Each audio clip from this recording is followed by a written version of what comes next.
The 16th most common question asked about Islam is that why does Islam do injustice to women by only allowing 50% of the share given to the male counterpart? That why do women in Islam inherit only half what is inherited by the male counterpart? It's injustice to them. This is the 16th most common misconception. As far as inheritance is concerned, the Quran speaks about inheritance in several places. In Surah Baqarah chapter number 2 verse number 180, Surah Baqarah chapter number 2 verse number 240, Surah Nisa chapter number 4 verse number 7 to 9, Surah Nisa chapter number 4 verse number 19, Surah Nisa chapter number 4 verse number 33, Surah Ma'idah chapter number 5 verse number 106 to 108. Several places it speaks about inheritance, but the exact share is mentioned in Surah Nisa chapter 4 verse number 11 and 12 and Surah Nisa chapter number 4 verse number 176.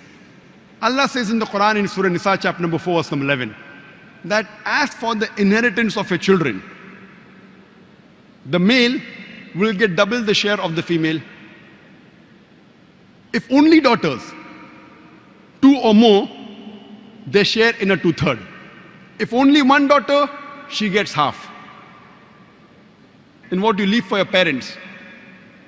If there are children, the parents each get 1/6 share.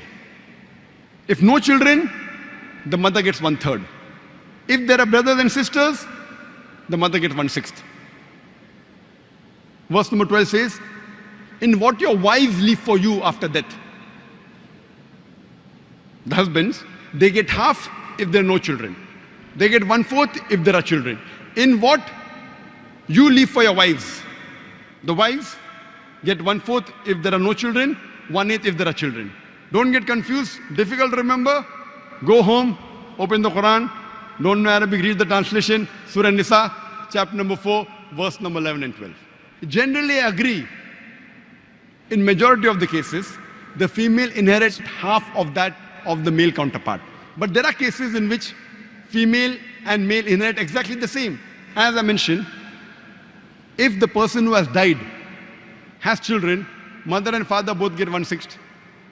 Or if the person who has died has got no children but leaves a brother and sister, both get 1/6. There are cases in which sometimes the female inherits double. If a female dies and leaves behind no children but has a husband and mother and father, the husband gets half, mother gets 1/3, the father gets 1/6. So mother gets double than the father, but there are rare cases. I do agree as a normal general policy, the female inherits half of that of the male counterpart. If it's daughter and son, son inherits double than that of the daughter. Husband and wife, husband inherits double than that of the wife. I agree with it. What is the logical reason? The reason, as I mentioned earlier, the financial burden in Islam is put on the shoulders of the men. As far as the women are concerned, before she's married, it's the duty of the father and the brother, and after she's married, it's the duty of the husband and the son to look after lodging, boarding, clothing, and all financial aspects. She need not work for a living. She's financially secured. Based on this, Allah subhanahu wa ta'ala has put the shares. And let me give you an example.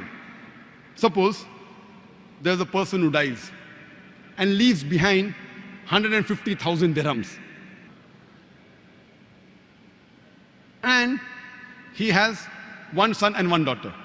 After giving the shares of the wives and the other relatives, if 150,000 dirham are remaining from his inheritance, and he has one son and one daughter, the son will inherit 100,000 dirhams, and the daughter will inherit 50,000 dirhams. Now I'm asking you a question. Would you prefer being a son who inherits 100,000 dirhams, and maybe 80 to 90% of that wealth you may have to spend on your family because you are the bread earner? Or would you prefer inheriting 50,000 dirhams and keeping everything for yourself, not even spending a single dirham on anyone else? So logically but naturally, you prefer inheriting 50,000 dirhams and not spending a single dirham on anyone else, rather than inheriting 100,000 dirhams and spending 80%, 90%, 100% of it on looking after the other members of the family. That's the reason Allah subhanahu wa ta'ala is just. If He would have given both of them equal share, then I would have to give a talk on men's rights in Islam. Then the men would object. What kind of religion is this? We have to look after the family, and when we inherit equal. So Allah subhanahu wa ta'ala sees to it that He's just with everyone. Allah says in Surah Nisa, chapter 4, verse number 40, Allah subhanahu wa ta'ala is never unjust in the least degree.